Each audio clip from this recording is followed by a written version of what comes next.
3, 2, 1, and welcome back to Chasing the Racing, episode 18. And today's episode is sponsored by the very lovely Kathy Parry. She got in touch on Twitter, and although she doesn't have a company or anything to promote, has just kindly sponsored an episode of the podcast and made a very generous contribution towards the William Dunlop Foundation as well. Through the swear jar there, which is brilliant. So actually, in the future, we're going to have to start up another charity. Obviously, we'll always support the Dunlop Foundation charity. But no, we should try a different one later on, because obviously this is the second season. But obviously it's very nice of Kathy there to sponsor her for this one. And thank you very much, and that's a very great thing to do. Thanks very much. So for today's podcast, we've got a few different topics, and then we've got a pre-recorded conversation. The topics for the week are Lorenzo's move at the move. Oh, I move. I didn't know he took up like toboggan. You know what I mean? Just skittled everyone out the way. It was some move. I seen quite a good gif the other day, or like a meme, and it was the Honda boss saying something like, "We've got to win this race," and then Lorenzo saying, "Hold my beer." It just takes out all the competition. But we'll come to that anyway. We'll come to it. So Lorenzo's moving MotoGP. We've also got a BSB from Brands Hatch roundup. So there's quite a lot to talk about from that. Disastrous meeting for myself, but we'll get onto it. But obviously Brookes dominated. We had a couple of big crashes in Superbikes. Vickers and Mackenzie were both out with concussion, and the Kennedy Seeley scrap was scrap handbags at Dawn Young in that one, wasn't it? Handbags at Dawn, wasn't it? So we'll get onto that, and then like I said, the Oliver's Mount crack. We've got a guest, Shaun Dalton. So he's head of the Marshals Association. The Marshal of the pod. We're killing two birds with one stone, as you said Marshal earlier, of the mate. pod, and also he's had an integral role in the getting racing back. There's the word of the pod, mate, isn't it? Integral role. Here we are.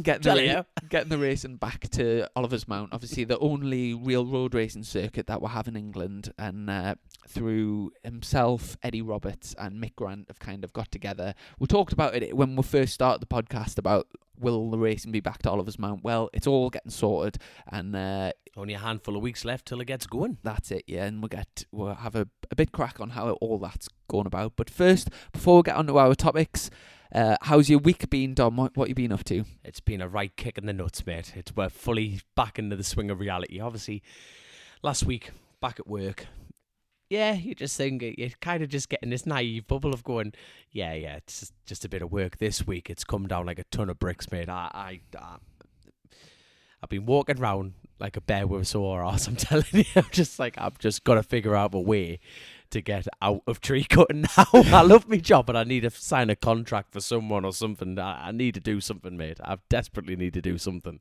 On that topic, have you ever signed a contract for a race and like with any of your No, never signed a contract. Like, have you signed one? It kind of, for some teams I have, for some teams I haven't. Yeah.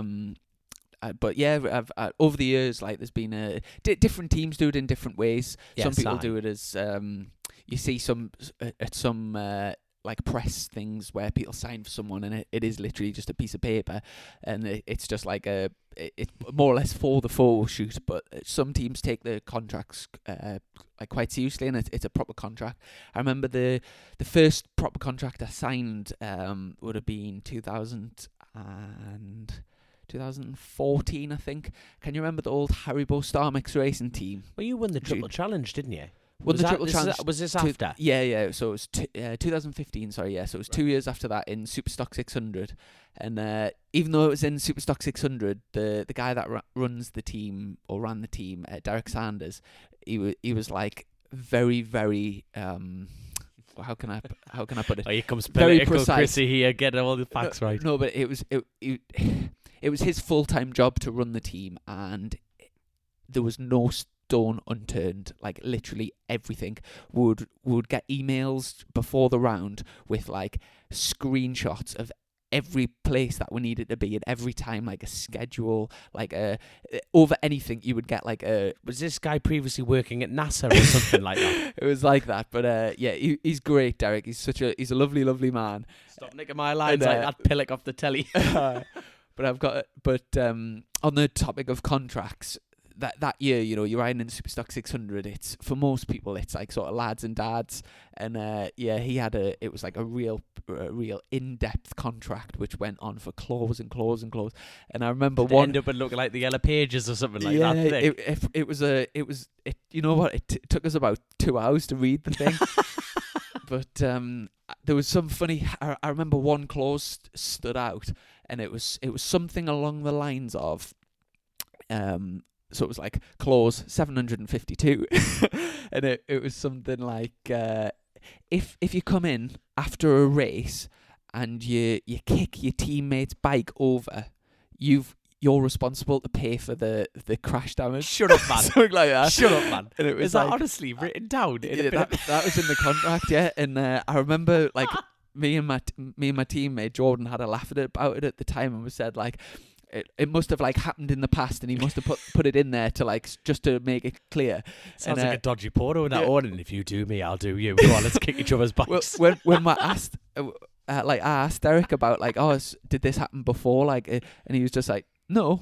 It, like, just in case it ever does happen, we're just making it clear. But like, obviously, like you would obviously pay for it. Like, it's class, man. He's actually probably had sleepless nights thinking about that. Hasn't he? Like I said, there was no stone unturned, and like everything was like it was military precision for everything.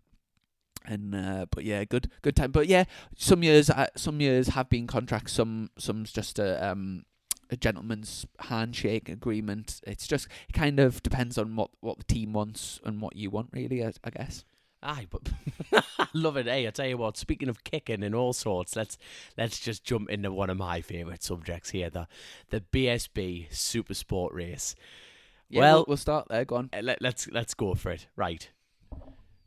What the fuck is all that about? Go on, you talk us through what actually happened, and you can put it up on Twitter later on and everything like that. But what actually happened for the viewers here? Yeah, so for the listeners, the viewers. I'll get ahead of ourselves here. For the listeners that didn't catch up with the BSB Supersport race of the weekend, the two main sort of championship protagonists, Jack Kennedy and Alistair Seeley, both on the Yamaha R6. It's been those separate teams, or yes, different teams. So Seeley's riding for it's Craig Fitzpatrick under the EHA banner. Yeah, Edward Allingham, and Jack Kennedy is on the Appleyard, isn't he? He's the reigning British Supersport champion, and he's on the Appleyard McAdams R6. Right.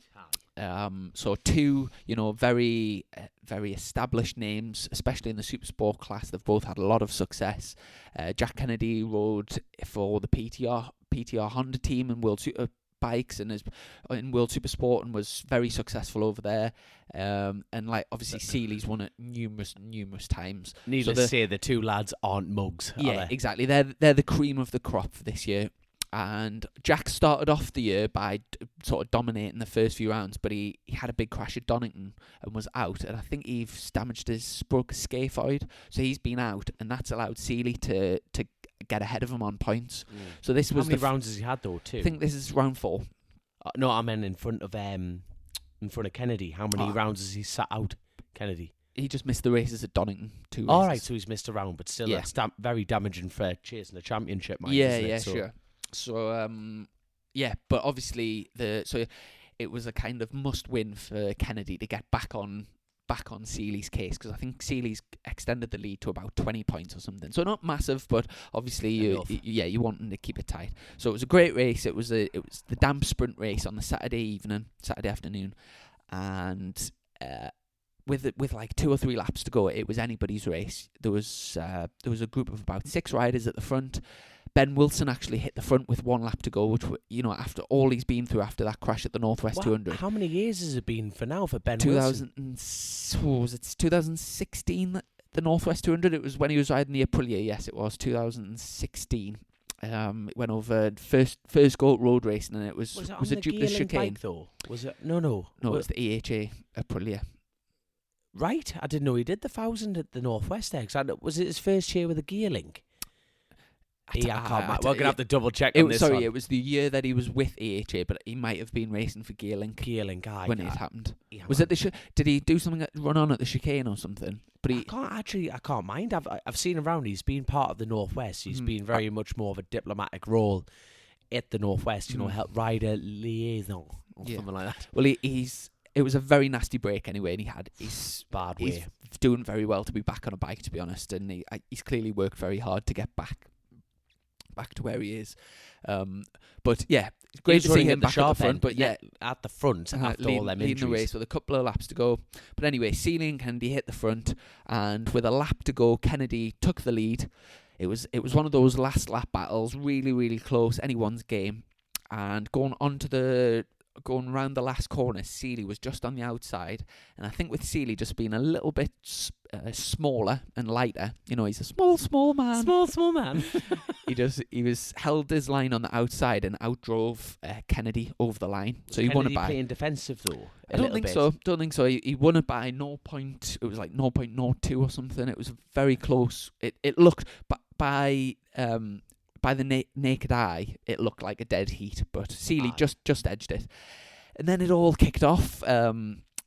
If you watch the footage, we'll put it on Twitter. We'll put it on Twitter, but we've both seen the footage, right? So let's get down to the nitty-gritty of it. Basically, so they're both going to Paddock Hill. So as soon as you go over the line, you basically hit the brakes. And Seeley's on the outside. And they both go into Paddock Hill pretty much right close to each other, and it kind of looks like Seeley chops Kennedy's nose off a little bit, but he doesn't go right to the apex and give him no room, but it's close. Aye, but okay, right, we're getting straight into the argument here. The pair of them are a pair of professional adults here. That's the truth of it. So they've both led in with, you know, thinking with their dicks rather than their heads, thinking, well, I'm going to finish the parade lap first. You know what I mean? The race is done. Seeley's won it. The pair of them know it. And they've both gone into the first corner trying to lead out on a cool down lap, man. So the pair of them didn't have to do it. Mm-hmm. It was actually immature of Seeley to almost cut his... It wasn't aggressive. It wasn't like a full-on shut the door, was it? Mm-hmm. And then you've got Kennedy going, nah. And then... they're just going into it like a couple of children going, yeah, like toys off the pram. Getting to the big thing. So as Seeley's like really close to Kennedy's on the inside, Seeley's on the outside.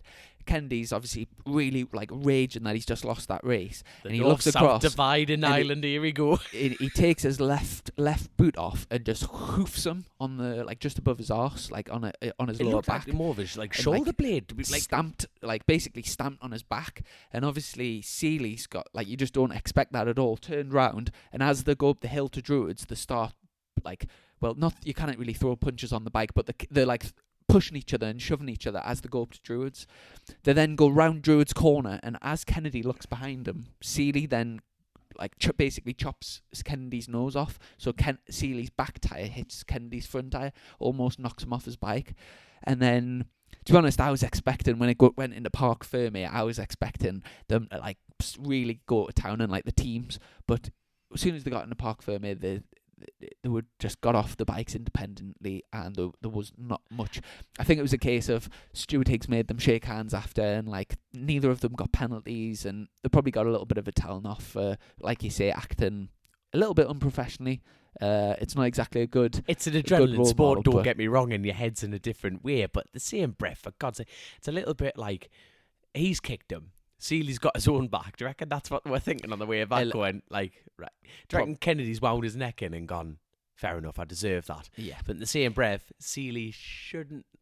I know what you're saying, and it's for the viewers. It's actually mint. And to be honest, for the organisers as well, they'll probably he'll probably secretly be loving it, because at the end of the day, everyone wants to see a grudge match. You know, when it was Seeley against Wilson, they hate each other. I remember that year, when the Superbikes was on. Do you know how it's usually dead quiet in the paddock because everyone's watching the Superbike race? That year it was Supersport. When the Supersport race, all the crowds were on the hill, and if you went down pit lane, every Superbike team was just sat glued watching the TV, because it was it was racing. It was proper racing. I guess everyone's wanting to see that, so you kind of want that sort of that rivalry where they sort of hate each other and they'll do anything to beat each other. It's grit, and that's what everyone who's involved in this sport loves grit, and that's what this is about. And how many rounds have we got left? Well, it's only round 4 and there's 12, so It's a long season ahead, bye. It's a long season ahead. But all right, with the BSB in mind, how are the Superbike lads getting on with everything? Yeah, so Superbike class. Have you seen the Integral triple header, £75,000? Mate, I'm gonna buy a Superbike. I can't afford one. I don't know how I'm going to get one, but I want one. If you can win 75 grand, right, there's no way in hell I could do it. But they make that Lorenzo move look cheap if I had a chance at 75 grand. So basically, for those that don't know, Integral, the insurance company, have put up a £75,000 cash prize. Cash is king, people. So Cash is king. So for the next 3 rounds, this round, which is just gone at Brands Hatch, and then we've got, I think it's Knockhill and Snetterton, I think, something like that. Oh. But over those 3 rounds, obviously there's 6 races, and if any one rider wins 6 out of 6 races, it's 75 grand, and then it's like for any 5, it's like 50 grand, 40 grand, and then 30 grand, it's 25 grand or something like that. So it goes down. Obviously, Josh Brookes did the double at the weekend, so he's, massively got a head start on everyone else. And if anyone's going to get the 75,000, he's the only person that can do it. Josh looked brilliant all weekend. He was mega consistent, looked so smooth and good on the bike, and then converted it in both races to win. See, money does change people, Chrissy. If you put 75 grand in someone, you will go out and do it, won't you? So yeah, you can't take anything away from him. And obviously doing a world of good for his championship as well. Obviously, what's the standings looking like at the moment? Bridewell's leading, I think. Really? Yeah, Tom Bridewell's nice and consistent, and he's been in and around the podium every race. So although he hasn't won a race, he's always there. So he's actually leading the championship. Mackenzie was leading the championship, but he knocked himself unconscious in Q3, I think. So before the first race qualifying, I'm not sure. I think it was Paddock Hill Bend or Clearways or something like that. But he went down, and I think when he's hit the barrier, he's knocked himself out. And if you're unconscious, you automatically get a 7-day ban, which is good. It's the right thing. It's obviously upsetting for him. But I think I saw a quote on FaceTube, and it was saying how he's actually it's good that the ACU and obviously the BSB and all the organisers saying, look, you can't do it, and he's grateful for that. So yeah, it should. Have you ever been knocked out on a bike? Not on a bike. No, I've been knocked out on a few nights out. But have you actually? No, I tell you what. But the one time I haven't been knocked out, but I tell you what, this bloke. Right, I was picking my friend up off the floor. He was getting kicked all over the floor like a hedgehog. Right, so anyway, I ran in and pushed this lad out the way, and I went to pick this lad up, pick my mate up off the floor, and I had a hold of his shirt, and I was about to drag him up. And anyway, so when you lift and you stick your chin out. So anyway, I turn round, and there's this huge, burly bloke. And I just saw his fist coming towards me face, and he hit me so hard. The only reason I didn't land on my arse, right, is because I had a hold of me mate. And I just went, I thought I got hit by a train, man. I was like, holy crap, man. And I was just totally, and by the time I looked up, he was gone. I don't know where he went or anything like that. I just stood there going, where did that come from? It could have been 3 days later. He hit me that hard. So whoever you are, you're a dick, but hell of a shot, hell of a shot. I've unfortunately been knocked out a few times. First, years and years ago on a push bike, I look behind for me mum, and as I look behind, I lost control and cracked my head on the side of a wall. And then after that, I've had a few crashes at Cadwell Park, actually, on this one going into the hairpin and one going out of the hairpin, and it's the weirdest sensation in the world, because it's just, you're totally out of it, and when you come round, you don't even when it's happened to me, I've the first I'm trying to think, 2016. I couldn't remember what month it was. It's essentially it is brain damage, people. That's essentially what a knockout is. Concussions is a form of brain damage, you know, and if you can't... I know you're not allowed to ride for 7 days, but in the past when I've been knocked out, the knock-on effects are like months later. I can still be like spinning, your head's spinning. And obviously different severities and knockouts. Like, yeah, obviously they've got the doctors there that'll judge that. It's something like for every 10 seconds that you're knocked out, it's like so long sign. for your recovery. But it's not a nice experience at all, and it's just weird, totally weird, mate. And you. But like at the end of the day, like Mackenzie unfortunately got knocked out, and tell you what, Ryan Vickers was in a bit of a tumble, wasn't he? What happened there?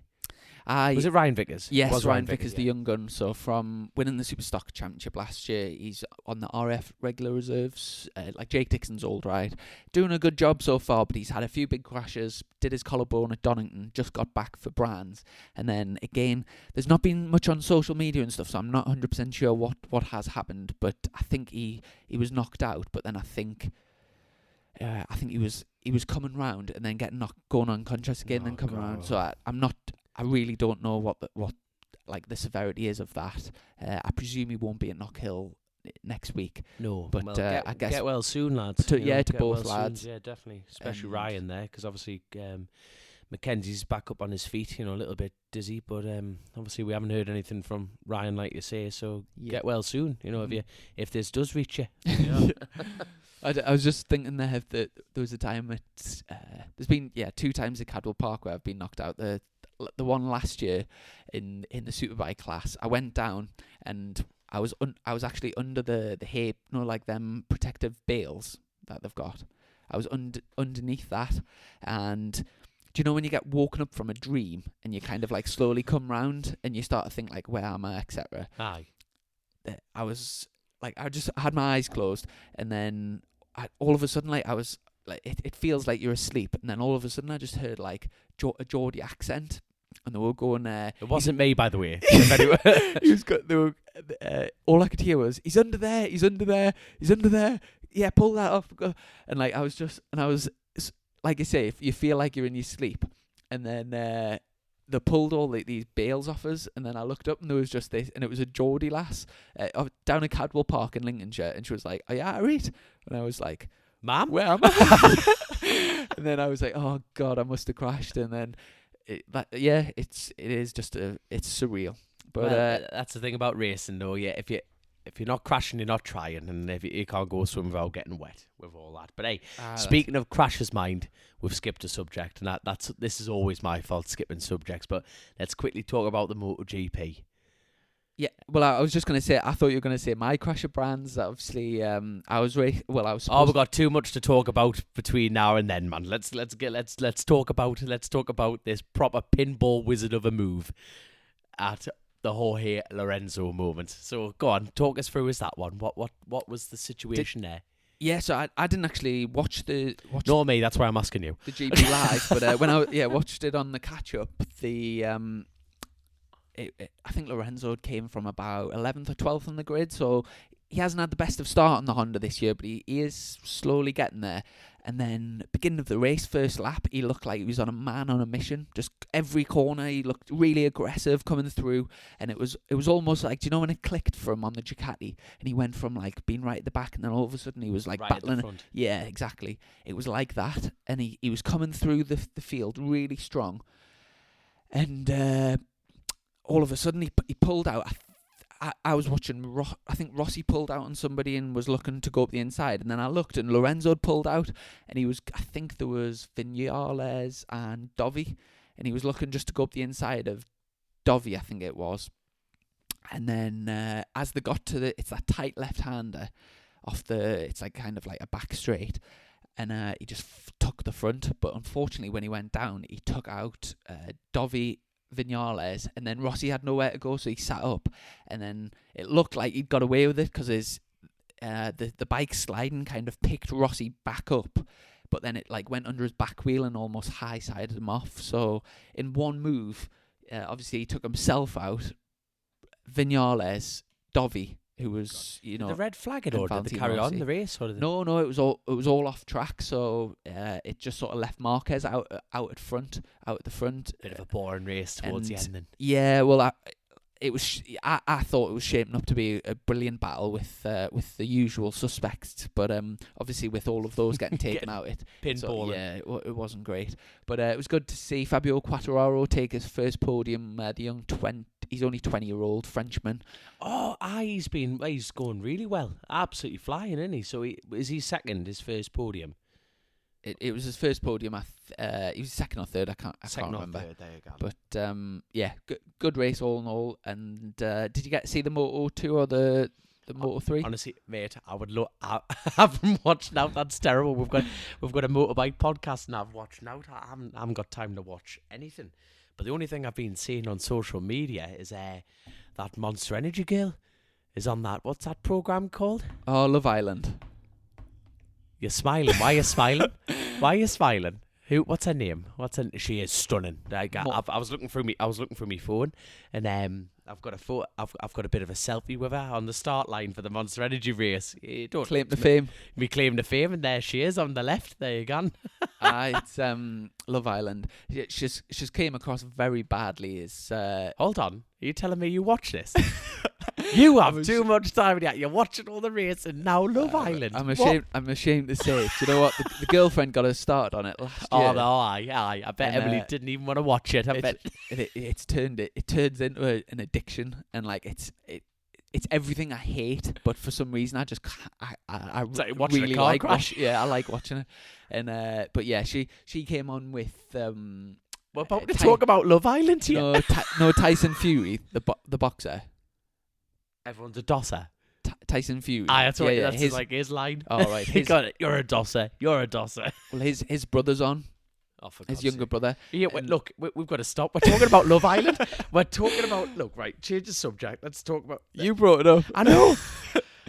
No, what? Oh my God! Right, we've lost every follower that we've got on the show. Right, we've got to swap. I tell you what, mate. Speaking of Speaking of the followers on the show, we've had a really strong week after the last TT show. We had 2 consecutive days, and we're now averaging over 1,000 episodes, 1,000 downloads per episode, and also.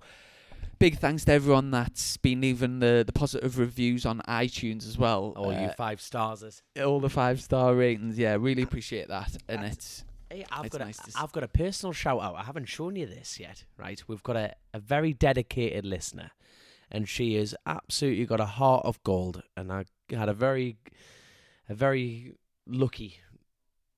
I'm trying to think. My words have gone to pot tonight. But a lovely woman called Eileen Davies came and met us, and she's such a big fan, of this show, and that's great to see. And and that support, like you say, you get back is brilliant. And she wrote me a handwritten letter.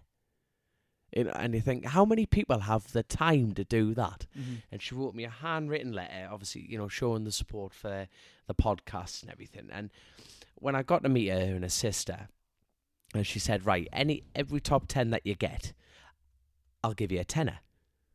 And true to her word, I got an envelope to one of my sponsors, called Hugh Barris, and it turned up at his workplace. And obviously, I do a bit of contracting for him.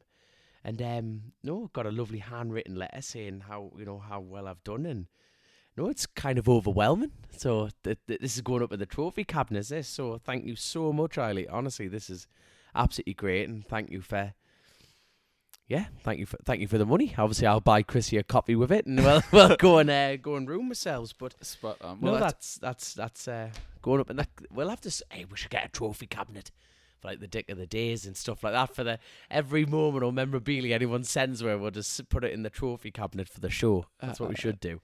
Spot on. And I know you mentioned it earlier, but did you hear Keith Ewan? I put it on the Twitter, the Keith Ewan thing with on the grid when he was doing his grid thingy, and he said Petrucci won the last race. He's a lovely, lovely man. Now, do you reckon he pinched it from this show or not? I hope he has. It's a shame. He doesn't follow us back on Twitter, so maybe he doesn't listen. I don't know. Swine. Let's delete him. But anyway, without further ado, we'll stick the interview in with the lovely Shaun Dalton. And Yes. the chat sort of ranges everything about Oliver's Mount, a little bit about marshalling, the years at the TT, and all of his sort of experience, and then everything that's coming together for the is it the Barry Sheene Memorial Race? Is that the next event at Oliver's Mount? Yes, the Barry Sheene. Yep. In fact, like he'll tell you all about it anyway. Let's get this jammed on, mate. So we're joined by Mr. Shaun Dalton, circuit manager of Oliver's Mount at Scarborough and official of the year 2018. How are you doing, Shaun? Good evening, gentlemen. Very well, thank you. Good. And do you know what? When we actually first started this podcast, you were one of the first people that got sort of mentions after episode 1. I stay away from for your uncanny similarity to the man I'm sat next to. I think there's a few rumours going about. There seems to be a resemblance, but he only seems to need me when he wants his pocket money or his awning putting up at the TT, I'm afraid.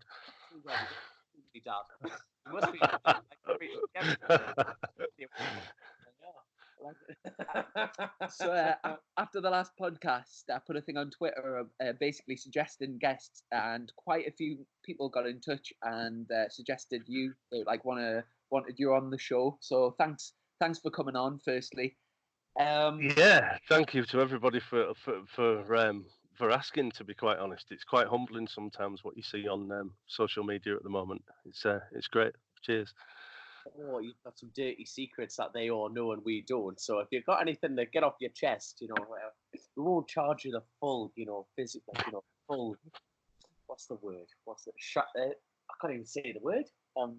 Shrink. That's what we are. A couple of shrinks here. So anything that you want to get off your mind, just tell us. There you are. Okay, I will do. Thank you for that. Confession time with Dom. Yeah. So, obviously, we'll get on to Oliver's Mount and obviously like the plans. I know you're absolutely flat out at the moment, but first of all, just for those people that are listening that maybe haven't heard of you before, essentially, like, who are you? How did you get into racing? What have you done in the past? Where did it all begin?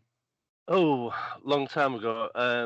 Before I even existed, Mum and Dad went to the first TT in 1967.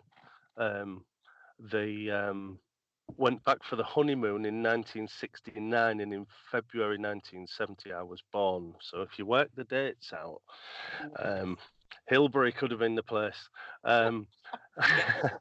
Seriously. And then continually with Dad, right up until sadly we lost him in 2011. So we've never missed a TT at all. From 1970 onwards, became an official maybe 13, 14 years ago at the TT, run Quarry Bends, was the DSM at Sulby before that, and started out really at Laurel Bank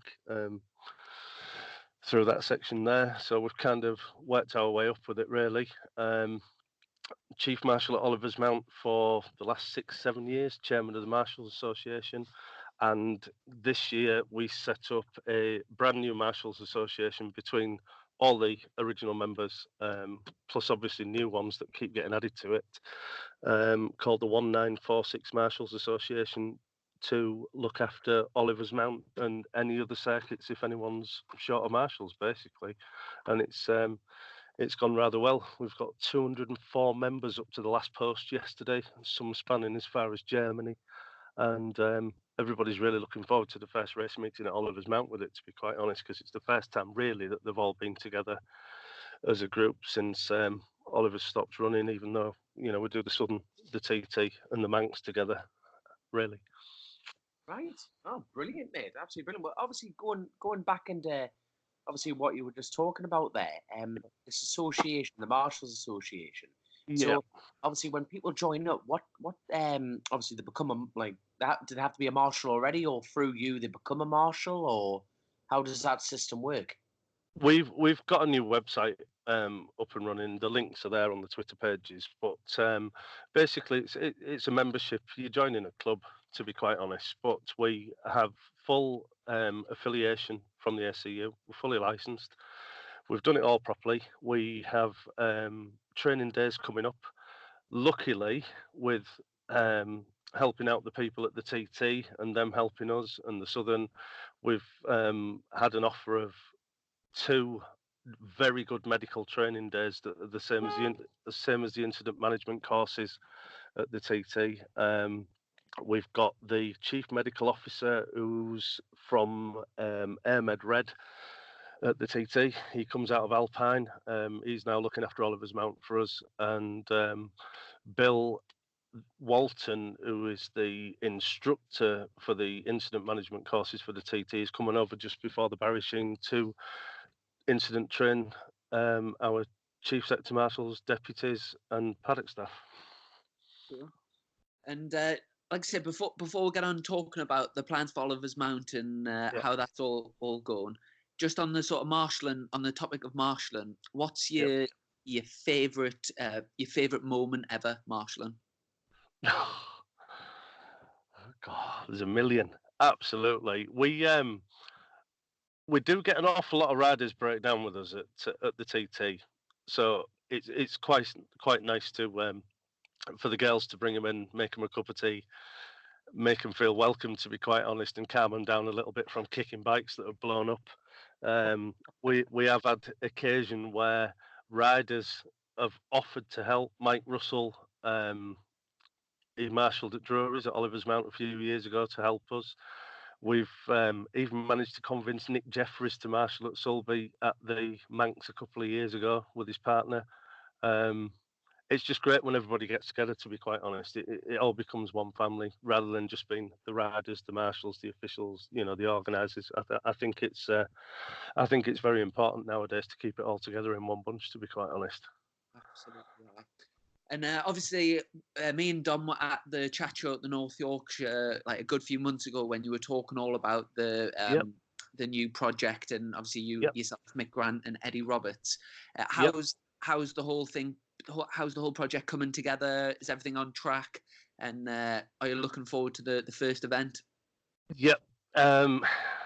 Everybody's putting an awful lot of hours in. There's a few members of the Marshals Association plus people that we just met on or through Twitter over the last couple of years that are coming to help out on a weekend. We have all the wreck to sell ready for the inspection on the 2nd of June. Gary Thompson's coming up, Paul King from the ACU. We've been working hard today. We've renewed most of the marshals' posts. I'm just trying to think on the spot, to be quite honest. There's been so much going on, but we've had Plyboard sponsored to us by Lee Johnson's team. So we've had a lot of volunteers cutting grass, strimming, cleaning things down, painting the paddock, painting the cafe, painting the offices. We've got a new director on board from the last couple of days, Andy Hayes, who used to race at Oliver's Mount as well. He's come in with Mick and Eddie and the team. And it's all looking extremely positive. The council have been up today and told us that we're doing an absolutely fantastic job. So there's an awful lot of entries coming in. There's a lot of positive press. There's a lot of positive social media. And I think there's an awful lot of people looking forward to it coming back. We just need to put on a really good show for the first one, really. Absolutely. And mentioning Lee Johnson's team, is that Ashcourt Racing? That's the one. Ashcourts have supplied the plywood for. Basically, it's an extra piece of protection on the fencing before we put the grade A rector cell in front of it, to be quite honest. Scarborough Council have done an absolutely fantastic job. They're replacing the rumble strips over the next 2 weeks, which obviously are going to be nicely painted by the time the race meeting starts. So in weeks and days, how long is it till the Barry Sheene meeting? Is it 5 weeks, 6 weeks? 5 weeks. Yeah. That's going to tick on by very quickly, and I don't have to tell you, because obviously before you obviously came and having a chat with us now, you've just got in your van to go home. And what time is it? It's 10:15 at night, and you've obviously taken the time to speak to me and Chrissy, which we're very grateful for. Thank you. Obviously, you've got 5 weeks of burning the candle at both ends. So how much is left? I've also got the Southern 100 to fit in as well, Dom, because we help out at Stadium Corner as well for the 3 days of practice, race day, etc. But as far as the circuit goes, the boarding should be finished by Sunday. The cabin has been subcontracted to a company that have promised to have all of it finished by the end of June. The rector cell, the majority of it has been delivered over the next couple of days. And like I said, Gary Thompson's coming up on the 2nd.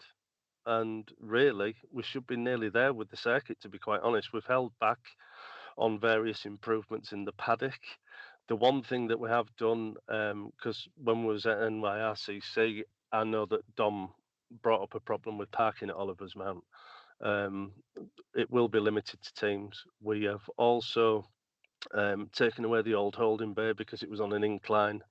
We've put a one-way system in place. The dummy grid is now going to be at the entry to Farm Bends, so you just, put your tyre warmers on down there. Come up out of Farm Gate, straight onto the grid, and off you go. The scrutineering bay has been moved so that there's a bit more room outside the cafe, and to make it a little bit safer for, the public spectators, we can get extra seats out there so that people can enjoy a coffee in the paddock rather than being squashed into one area. So there's been an awful lot done, but there's certain things like painting the control tower and all the other things like that we're just going to leave for between meetings, or finish it off after September. If there's anyone sort of local or anyone that's wanting to help, what's the best way they can sort of get in touch with you? We have a brand new office number. We got the keys on the 1st of May, so it has been a bit of a rush, to be quite honest. But the brand new office number is 01723 333 321, and Hayley is on the other end of the phone in the office, ready to answer anybody's questions, take entries, etc. And if anybody wants to help, it'd be lovely. I mean, we don't need too many, to be quite honest. It's just an odd hand with certain things. Yeah, just need to control it. Do you need any trees cutting down? Do you know anybody? I know a couple of lads. to be fair, mate, I needed you today. I've destroyed a chainsaw, a new one. Oh, there you go. Then there you go. You see what happens when you hand over professional equipment to Pikey's like Shaun. Yeah. See what happens. But obviously, getting back to the important stuff. Obviously, everything's coming along brilliantly, which is great news. Yep. Obviously, fans are excited to get there, and obviously, let's tickle some fancies here.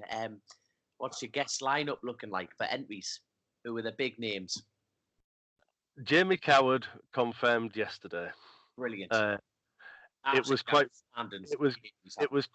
funny when the entry came into the office, because obviously if you put entries in before Dom, you know that you put a first number choice and a second and a third. He put 36 for all 3 choices. Well, that's fair enough, mate. He deserves it. There you go. I think he wants 36. I actually texted his mum, and she found it hilarious as well, to be quite honest. I tell you what, every entry I ever fill in from now on, that's how I'm going to do it. I won't get it. I know I won't, but it'll be it's definitely worth a stab. if it's not already gone. We have a couple of big names, and genuinely, I'm not just dangling a carrot. I'm not allowed to say anything until there's a press release. You dick! It's only chasing the racing, man. No one listens to this. It's just They do. They don't. I'm telling you. So you can tell Chrissy. You can tell. Go on. Just 3 mates having a chat. It's fine. All you've got to do is guess, and I'll go, Dean Harrison. Go on, then. Go on. You give me a name. Go on. John McGuinness. All right. There's a change in it. I feel like there isn't. Yeah, you're right with that one. There's a guest. Yeah. There we are. Oh God, I'm trying to think of it. And what about classes? What's the it's the lineup meeting, isn't it? It's a classic. There is an ex-World Superbike champion coming as well. Yeah. Oh, the plot thickens. There we are. Ex-World Superbike. Its last name's Fogarty. I'll give you a guess. Yeah. Shut up, man. Entering. No, he's going to do some parades. Oh, Bellend. He's going to come and talk to the fans and sign a few autographs and bits and pieces. Oh, that's good. Well, obviously, that'll get people through the gate. You know what I mean? So it's kind of like a jungle down there at Oliver's Mount. So he is king of the jungle after all. So he'll blend right in. Exactly. The classes that we decided to start this off with, because, like I said, it does actually clash with the Classic Festival. It's also clashing with Armoy. If we'd have been able to put pen to paper in January, we would have obviously done things a little bit differently as far as entries went. But the way of thinking that everybody wanted to go along was a warm up for the Manx Grand Prix, basically. Yeah. So and the Classic TT, etc. So we have a Classic Superbike class. We have a Classic 500, a Classic 350, a sidecar, which obviously aren't at the Manx, but we've got to cater for the sidecars because it's very, very entertaining at Oliver's Mount. Super Twin and a 600. And the grids are absolutely heaving for the 600s. We're going to have to do an A, B, and possibly a C. So just to confirm, so it's obviously you know what it was like at the beginning of the year, and you've just started to get the things properly going. So what can we confirm as far as entries? Because beginning of the year they were saying they're never going to allow superbikes back at Oliver's Mount. Is that the case then, or what's going on? What we've done, and we had this discussion at Northallerton between all of us.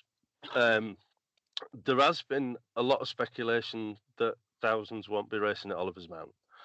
We have absolutely, genuinely no confirmation from the ACU that thousands will not be running. We have no confirmation. They haven't said yes and they haven't said no, which I presume is a really good thing.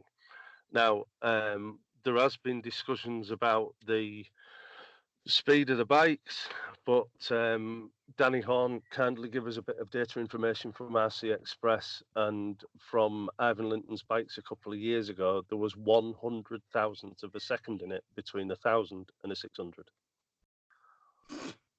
There we are. Buy yourself 600 kids. It's cheaper. 1 minute 46.9 on 1,000 and 1 minute 46.8 on a 600. Bloody hell. So really, there's absolutely no difference. The 600s carry a lot more corner speed. Obviously, the 1,000s are quicker down the back straight, basically. Yeah. So what we've done the regs and everything that are online on 243 Road Racing's webpage. The Barry Sheene ones, obviously, we're still taking entries for until the end of the month, and they are growing. The regs for the Gold Cup will go out as soon as the Barry Sheene Festival is over. That's definitely a smart move, because at the end of the day, I'm going to remind everyone who's listening to the podcast now. This is your first time back in how long? How long's it been since Oliver's Mount? September 17. 17. So there we go. It's this is a brand new team running it. It's essentially a brand new event. It's the same track. It's a brand new event. So obviously there are going to be bumps in the road, shall I say? But no, I think it's hold the light in the dark situation. And do you know, since you took the keys from the previous owner, has there been any what was the track surface like, and has there been much need for improvements, or I presume the course hasn't changed at all? The course hasn't changed. We had an inspection from one of the local authorities the other day that have found a few potholes in it, basically. Not massive amounts at all. It's just something that you would expect, maybe that would have had to have been done regardless. It's only through the middle of Memorial Corner, and there's one about the size of my fist on the start line, to be quite honest. They're getting repaired when the rumble strips go in before the end of the month. The other stuff that we've had to do, to be quite honest, is just basic maintenance that's obviously not been done because there's no racing been there for a couple of years nearly, so it's fencing and painting and it's structural stuff more than anything, to be quite honest. But now we've altered the layout of the paddock slightly. Obviously a few improvements in the paddock for certain things. I mean, they've been up and tested the PA today. That's working absolutely fine all the way around. Everything's been checked out in the control tower. Everything's looking good, to be quite honest. And in terms of the sort of you were mentioning about the fencing that Ashcourt Racing have kindly helped you with. In terms of the safety precautions, has there been any changes in terms of where the crowd are allowed or the fencing, etc.? There are two major areas that have had to be altered somewhat. One of them is at S's Inn. As you are travelling round to the right on a bike, the hedging on the left-hand side, there's a 10-metre exclusion zone there. Basically for safety. A couple of years ago, the last couple of meetings anyway, there was a few bikes that actually did go through that, over the top of that.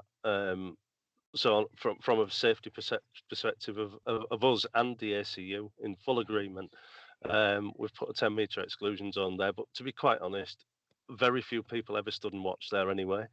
We were told that we would have to put an 8-metre exclusion zone on the left-hand side into Drury's Hairpin. And the head-on at Drury's Hairpin is an absolute no-no now. We were worried, and all of us did discuss this, that if the fence was still there and the spectator area was moved back 8 metres, it would be pointless even standing around it. We had a couple of council meetings with Stuart Clark from Scarborough County Council, and he agreed to take the original fence out and move it back 8 metres by moving the football pitch back. So it's now got a very, very safe runoff area. The secondary fence is being taken out this week. All the new fence posts are in already. They're just going to put the paneling on it, and then they're taking the original one out, and it's created a massive safety zone, but it's also created a decent spectator area as well that's safe for people to stand in now. So they are the only two areas that were looked at heavily by the ACU. The rest of it has basically stayed the same. We've just got to add a little bit more recticel. The bottom of Mount side, there's a runoff area down there that needed to be looked at, but it's actually not on the circuit where we've had to do anything. We've just got some tyre walls to put down the bottom just in case anyone overshoots it. Cool. And in fact, just before this interview, I was watching back like old clips on YouTube, and because although I'm from the northeast and Scarborough isn't too far, I'm kind of embarrassed to say that I've never actually been to any event at Scarborough ever. So I'll have to get myself down this year. Have you, in terms of the crowd, what sort of attendance are you expecting this year? The ticket sales are going extremely well. The one thing that I have to be honest about is I don't know for which meetings. Peter Duke of Duke Marketing, the Isle of Man, is doing all the pre-ticket sales, camping, etc. And he said they're selling enormously well for both meetings. So, I don't know. There are lots though, genuinely. We've also got trade stands. We have Clintons on board that have already done all the Oliver's Mount Racing clothing. They're also giving us uniforms.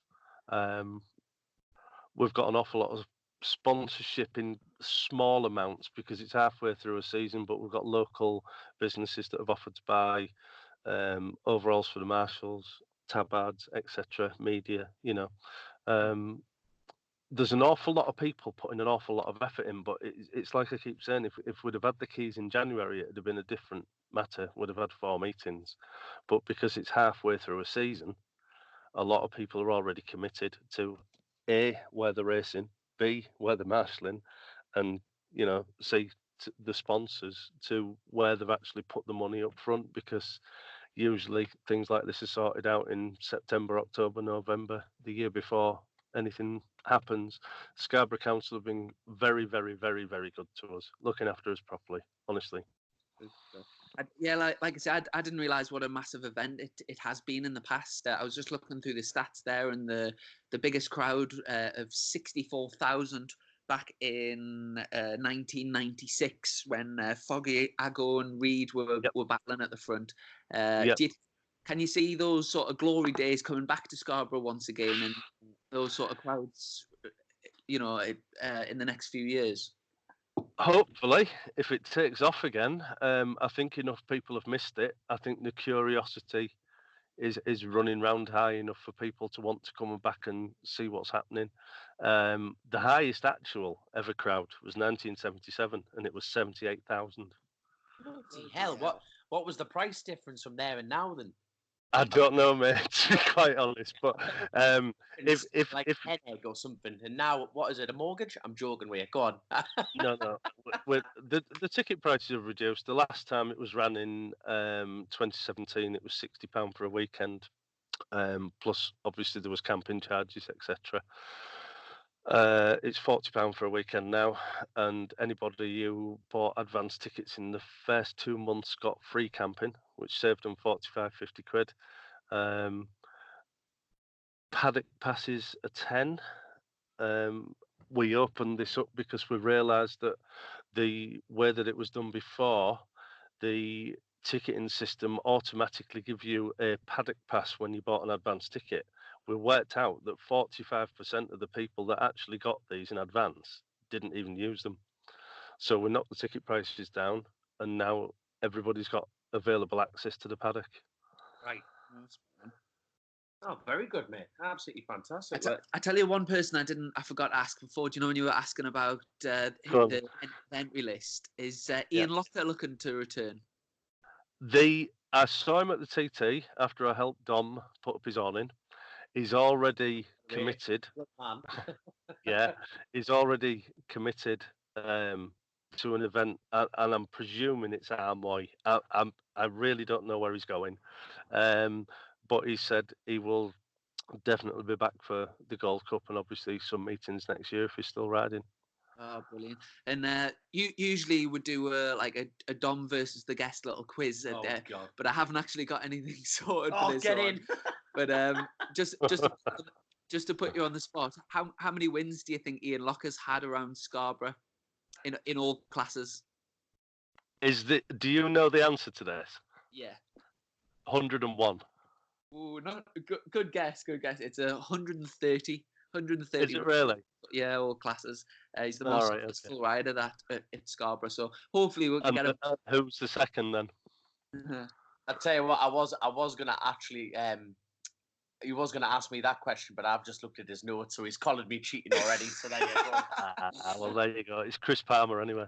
Oh, there we go. Yep. Spot on. Well, have you got anything else to ask, Dom? No, I just think I think you should go home and get a good night's sleep because you're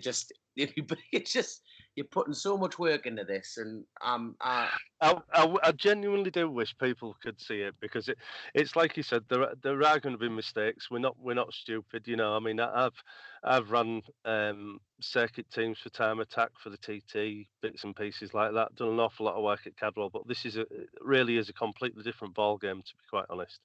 And there's certain things that I'm going to do that's going to be a mistake. You know, there's certain things that they're going to do in the office that they've missed. You know, that we've got so much going on all at once. It's going to be quite easy to miss something, but it definitely won't be on the safety side of it because that has been the sole concentration for the last 9 months that we've been planning it. To be quite honest, and at the end of the day, the mad thing is, you know, people can sit there and talk all they want, but actually having the balls to go out there and do it, mate, you know, how can it not work with this attitude that you and your team have got?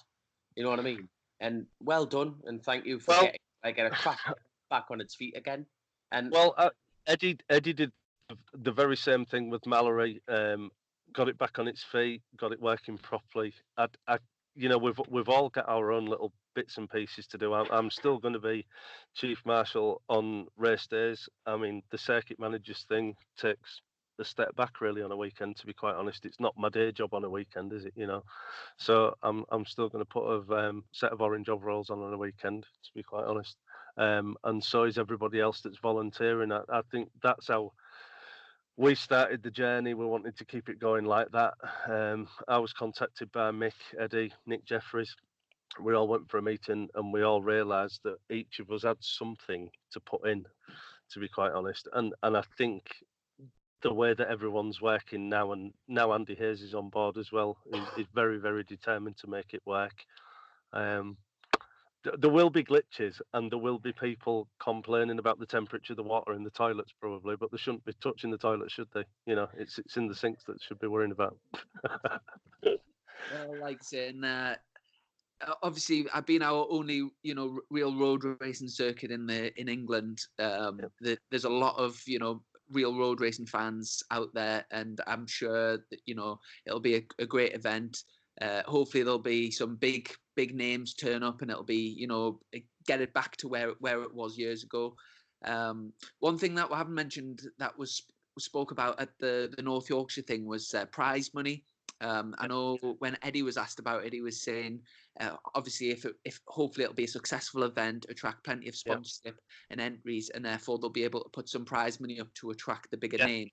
Have you got anything sorted for this for the first round? Right, for the Classic Superbike, Scarborough and District Motorcycle Club are helping us out. They were the original circuit owners, basically, back in the 70s, 60s, etc. They had an awful lot to do with it. So there's prize fund coming from there. Five Ways Motorcycles in Hull have put up the prize fund for the 600 race.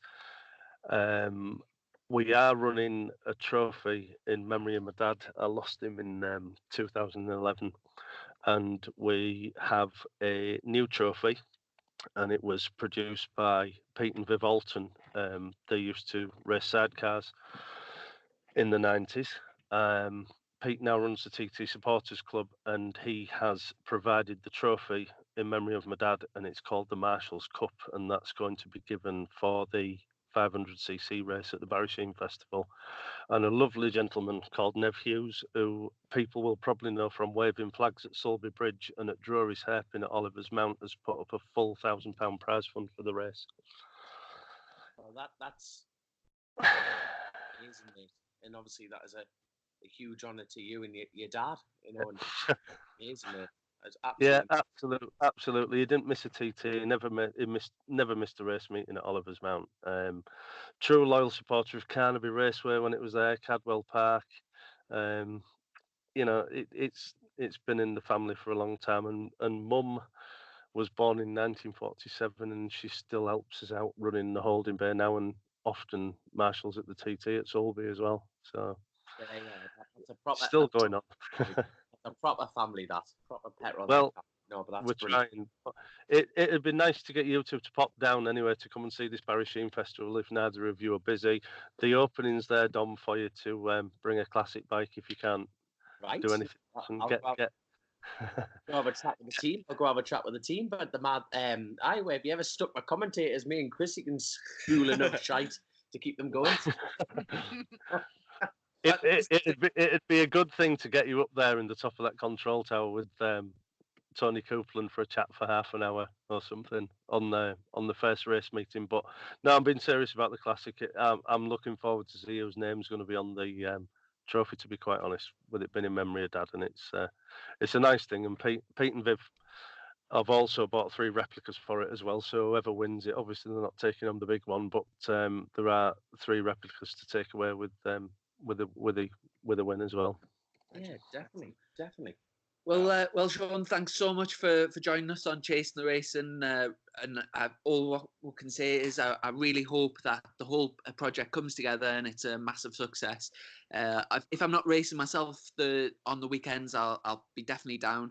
And if the orange is on, get Marshall and Chrissy. Pull your finger out. What we need to do is get Dom in an orange boiler suit at Drury's Hairpin for a couple of races, waving some flags, I think. If he's not going to race, I think we need to do this. I don't think I can be trusted with that. I'll point all my mates out and black flag them right in. I'll be as popular in a spacesuit. I really would. There you go. But probably. But listen, the pair of you, be safe. Enjoy your racing. We genuinely, all of us, at the TT and everywhere else that we kind of look after places, we do root for you genuinely, and we just want you to stay safe and keep doing it and keep enjoying what you're doing as well. Oh, brilliant! Thank you so much, mate. And Thank you for everything you're doing in marshalling, and that's awesome. But no, thank you. Like Chrissy said, thank you so much for being on the podcast, and we'll catch up with you soon in the future. Thank you very much. No problem. Right. Cheers, take mate. care. See you in a bit. Cheers, mate. See you soon, fellas. Spot on. So really enjoyed that interview with Shaun, and obviously looking forward to the racing at Oliver's Mount. Like I said in the interview, I'm kind of ashamed to say that I've never actually been to Scarborough with it being so close, but if I'm not racing when it's on this year, I'll definitely be down to support, and I'm sure all what I hope is that they attract the big names, because at the end of the day, everyone wants to see the big scraps and the sort of, the...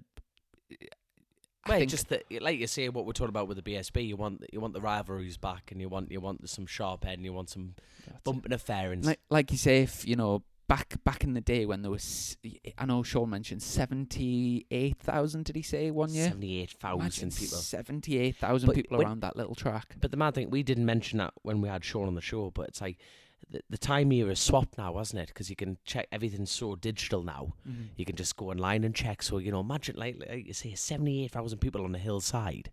But that's when events were proper events, like the Northwest, when you look at photos like that, like proper back in the day ones, the hillsides were rammed because they couldn't, if you wanted to go experience road racing, you had to go and watch it. And I can't recommend that enough, because the telly, your phone, any kind of social media does not give you a proper atmosphere for a place. I know we try, mate. We try and sell this, but you have to go and see these things. And I really hope this gets going for them. And it will. With that team and that attitude, I can see it going. Spot on. Well, like I say, looking forward to that. Have you got much on the rest of the week? I'm at the Sidecar Revival this weekend. I become a man. I'm eventually becoming a man this weekend. Oh, go on. Thanks to John Chapman, I'm racing one of his NSR 250 Hondas.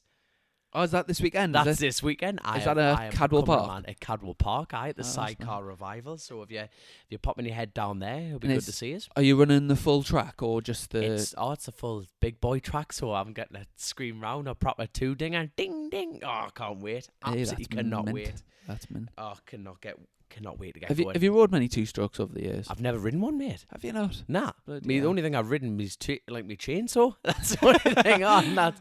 A bit of Castrol R and that, but I got a lovely offer. So we both got a lovely offer from BR8 Racing on Instaboob there on Instagram. So shout out to them; they're great supporters of the show, and they've offered us a couple of little mini pit bikes for their mini.